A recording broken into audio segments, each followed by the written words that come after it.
Talent আছে তাদেরকে দেখাতে বল। তোমার মধ্যে গরু চড়ানোর ট্যালেন্ট নাই। 1 লাখ টাকা ইনকাম করে মাসে, কি করিস? জেদ ফলাই দিচ্ছ। এক্ষুনি একখানা থানায় যাব, বধূ নির্যাতন কেস দেবো, পুরো কোমরে দড়ি বেঁধে টানতে টানতে নিয়ে যাবে।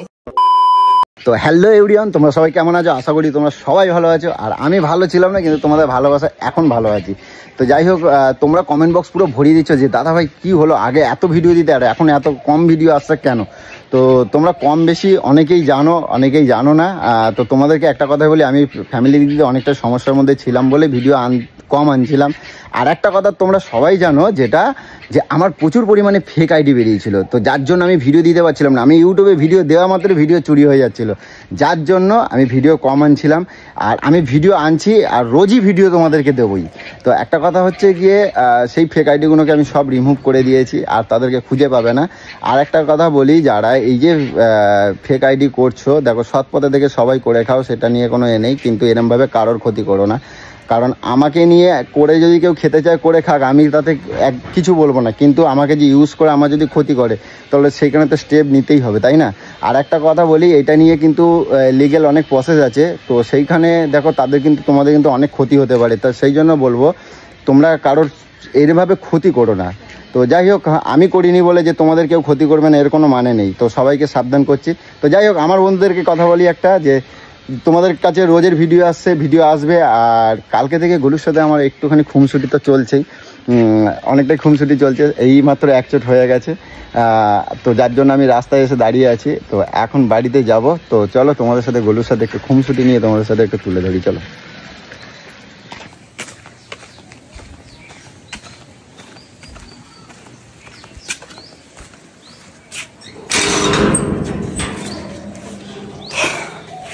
আর দেখো, এখন বাজে কটা, 3টে বাজে। আমার বাড়িতে এখনো রান্না হচ্ছে। দেখো তোমাদেরকে দেখাই, কটা বাজে দেখো, 3টে বলো। ওই আর দেখো, আমার বাড়িতে রোজ বলো, তোমাকে তো বললে তুমি রাগ করো। হ্যাঁ, রোজ যদি আমাকে এই টাইমে খাবার দাও, তাহলে আমার শরীরটা খারাপ করবে না? তুমি বলো। তোমাকে যে বললে তুমি রাগ করো, এই যে দুটো কড়াইতে দুখানা বসিয়ে রান্না করছে 2 রকম মাছ, বুঝছো? তোমাকেও তো আমি রোজ রেগে বললি যে এরকম করে এত মাছ এলো না। রোজের ভাত খাবে, রোজের হয় বললাম তো, এত আনলে 4টার সময়। বউ মানুষ, তুমি কোথাও একটু বাইরে বেরালো ঠিক আছে, তুমি ঘরের মধ্যে আজকাল প্যান্ট জামা পরা শুরু করে দিয়েছো। হ্যাঁ, গরমের মধ্যে এইটা ভালো লাগে কেন? আর কিছু বলবো না, কারণ তোমার আবার দিন কিছু বললে তো তখন আবার অনেক গরম হয়ে যাও, কি আর বলবো। যাই হোক, আর কত দেরি হবে আমি খাবার পাবো সেটা বলো। হবে তখন পাবে। আচ্ছা, ওটা কি হচ্ছে? চাটনি হচ্ছে নাকি? চাটনি হচ্ছে, ওই মাছের ঝাল হচ্ছে, ভালো হচ্ছে। দেখো, আমি একটা কথা বলি, এই যে এই মাছটা তো কালকে করার কথা, আমাকে এই ফ্রিজে রেখে আমি টাটকা মাছ নিয়ে আসি, আর আমাকে এই মাছ তুমি ফ্রিজে রেখে বলো গো, তুমি কোন মুখে দেখে বলো? 2খানা কড়াইতে 2 রকম ভাবে রান্না করছি, মশলা করছি, কুটছি। আমি বলছি তুমি আমাকে বাসি মাছটা কেন খাওয়াবা, আমি সেটা বলতে চাইছি। দোহাই, তোর সাথে আমি সংসার করতে চাই না, যা তো যা, আমি আর তোর সাথে সংসার করতে চাই না। উচিত কথা বললে এই যে সবার তোমাদের রাগ হয়ে যায়, এইটাই হচ্ছে মেয়েদের কমজোরি, বুঝছো তো? মানে তোমরা বাড়িতে সৎ কর্ম করো, আমরা কোথাও না। আমি বলি জায়গা মতো যখন দিয়ে দেবো না, মেয়েদের কমজোরি বলা বের করে দেবো একদম। আমি বলি, মানে ছেলেরা কি বাইরে কি আড্ডা মারতে যায়? আমি কি আড্ডা মারতে যাই? আমি কি আড্ডা মারতে যাই? কাজ তোমরা বাড়িতে থাকো, তোমরাই কাজ করো। আমরা বেটা ছেলেরা আমরা বাইরে কোনো কাজ করি না, আমরা আড্ডা মেরে বেড়াই। তো আমি সকাল থেকে দেখছি তোকে, তুই কত কাজ করছিস। তো কি, আমরা আড্ডা মেরে বেড়াই। আমাদের আসিস আমাকে আমার শরীরতে আগুন ধরাতে আসিস। মানে আমরা সারাদিন, মানে আমরা বেকার মানুষ, এমনি সংসারটা চলে যায়। একদিন কাজে যাস, কোথায় একটু এইখানে এটা একটু এরকম করে দাও, ওখানে একটু ওরকম করে দাও, এইটা এখনো কেন হয়নি? ও, এটা ওরকম ছিল, ব্যাস তোর কাছে। বাহ, লোকের ভেঙানোর বেলায় বেশ জব্দ করে ভেঙাও, একেবারে আচ্ছা জব্দ করে ভেঙাই দাও। ভেঙাই না, উচিত কথা বলি, গায়ে এত বড়। তাহলে আমি একটা কথা বলি, তুমি এই একসাথে যখন মশলা করো, আমি বলি এই মাছ আর ওই মাছের মশলা যখন একসাথে হয়েছে, তাহলে এইটুকু রান্না করতে 3:15 কি কেমন বাজে? শাক বেছে ধুয়ে, মূলো শাকে কত মাটি থাকে জানিস না? সেইগুলোকে গামলার মধ্যে ধুয়ে রাত্রিবেলা কি করো? ওই শাকের জন্য রসুন পেঁয়াজ কুচাও, লঙ্কা কুচাও, এই জন্য এত কিছু পেঁয়াজ লঙ্কা মশলা কুচাও। কথাটা আস্তে কম না, বলবো না আস্তে, না আস্তে। এখান থেকে কাজের সময় নাটক মারতে আসি শুধু। রাত্রির বেলা কি করে শাকগুলো বেঁচে রাখতে পারে না পরের দিনের জন্য? তুই কি করিস রে? তোর গেলা আমি জীবনের মতন গুছিয়ে দেবো দেখবি। উচিত কথা বললে মানে কিছু বলা যাবে না, অন্যায় করব কিছু বলবো না। কাল থেকে আমার সাথে মানে যুদ্ধ করার মতন যুদ্ধ। হ্যাঁ, আমার যদি মা মানে থাকতো তাহলে মানে তোমার কি মায় জব্দ করতে হয়, আচ্ছা করে জব্দ করে দিত। সকালবেলা 9টা বাজলি ঘুম, আমাকে জব্দ করবে ওই মেয়ে, আমি নই।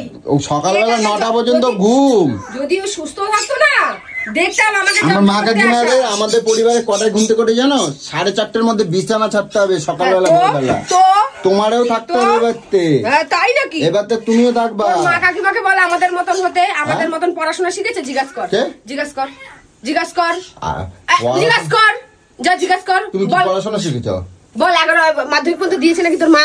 বল তোর কাকা কাকিমা জেঠিমা যারা রয়েছে দেয় নাই তো কি বলছে? তাহলে আমার জায়গায় তাদের কাছে তো বল, তাদের জায়গায় আমিও চলে যাব। তুমি পড়াশোনা শিখে কি করছো? হ্যাঁ, তুমি পড়াশোনা শিখে কি করছো? আমার মধ্যে যা ট্যালেন্ট আছে তাদেরকে দেখাতে বল। তোমার মধ্যে গরু চড়ানোর ট্যালেন্ট নাই? হ্যাঁ, আমি গরু চড়াবো না তো। তো কি করব? গরু চড়াবো না তো, আমার যেটা কাজ আমি সেটা করব। যাদের গরু চড়ানোর কাজ তারা গরু চড়াবে। সবার কাজ জীবনে আলাদা, ভগবান সবাইকে আলাদা ভাবে তৈরি করেছে। তুমি 4টা টিউশনি পড়াও। শোন না, ওই বাড়ির ছেলেটা প্লেন চালায়, যা চালিয়ে আয় যা। ওই বাড়ির ছেলেটা পাইলট, যা প্লেন চালায়। তো সবার সাথে তুমি আমার প্লেন চালাও? সেরকমই, সবার সাথে আমাকে তুলনা করবি না। সবার সাথে ওই বাড়ির বউ কি করে? ওই বাড়ির বউ 4টে ওঠে, ওই বাড়ির বউ 3টে ওঠে, আমার জানার দরকার নেই। তো ওই বাড়ির ছেলে 10টায় উঠি। ওই বাড়ির ছেলে প্লেন চালাচ্ছে বলে আমারও প্লেন চালাতে হবে? 1 লাখ টাকা ইনকাম করে মাসে, কি করিস? আমি 10-15 হাজার টাকা ইনকাম করি। তাহলে 1 লাখ টাকা ইনকাম করে নিয়ে আয়, তারপরে যে বলবি। দেখ মিঠু রেগে যাচ্ছে তোর উপর। এদের কথা কি বলতো, মানে কি যাই বলো না কেন উত্তর চপর সবসময় লেগে থাকে, কিছু করা যাবে না। এবার তো তুমি এক কাজ করো, তুমি বলে জিতে যাবা আর আমি মুখ বুঝে শুনবো। বাবা আমার স্বামী বলছে, বাবা স্বামীর মুখের উপরে কথাই বলা যাবে না। স্বামীকে মাথায় তুলে একদম রেখে দিতে হবে। বাবা স্বামী শালা স্বামী বর বলে কি তুমি মাথা কিনে নিয়েছো নাকি? তোমাকে 4টে হাত না 4টে পা যে তোমার সব কথা আমাকে শুনতে হবে? তোরও 2টো হাত ভগবান দিয়েছে, আমারও 2টো হাত দিয়েছে। আমাদের বাড়ির নিয়ম আছে, কর্তা। আমি এই বাড়ির কর্তা। তোকে একদিন বলেছি না তুই এই বাড়ি যা কিছু সব আমার মুখে যা বেরোবে ঘাটটা ধরে এখান থেকে যখন সোজা বের করে দেবো না, তখন আমার বেরিয়ে যাবে। দেখবে কে কাকে বার করে। কি তুই কি জানিস তোর থেকে বেশি অধিকার এখানে আমার? বের করে দেখা আমাকে, দেখি তুই আমাকে বের করে দেখা। এক্ষুনি একখানা থানায় যাবো, বধূ নির্যাতন কেস দেবো, পুরো কোমরের দড়ি বেঁধে টানতে টানতে নিয়ে যাবে। চলো লেখো, তুই আমার নামে যা কেস করে যা, আমার বউ চালায়, দেখি আমাকে টানতে টানতে নিয়ে যায় কিনা। যা, তুমি আমার সাথে চ্যালেঞ্জ নেবে না? চ্যালেঞ্জ তোর সাথে আমার। আমি কিন্তু এক্ষুনি কানাইপুর থানায় চলে যাব। এক্ষুনি কানাইপুর থানায় যাব। তোমার সাথে আমি ঝগড়া করতে চাইছি? আর আমি শুধু এখান থেকে আমি তোমার সাথে ঝগড়া করতে, আমি খাবার চাইছি। এত কথা কেন এর জন্য? তুই এত কথা তুলে নিয়ে আসছিস। আর ওদিকে দেখো কথাই বল। ইয়েস, তোমার মিঠুনের বাইরে ছাড়ো। কেন মিঠুকে বাইরে ছাড়বো? একটা পাখি হয়েছে তোদের বলি, মানে কথা কেউ বললে না বাড়িতে, মানে এত কিচির করে, তোমাদেরকে কি বলবো। মানে আমার বাড়িতে সবসময় এই যে গরুর সাথে সবসময় মানে সাপের নেউলে তো একটা কথা আছে না, যে সাপে নেউলের যুদ্ধ, তো আমার বাড়িতে হচ্ছে সেইটা, সাপের নেউলের যুদ্ধ।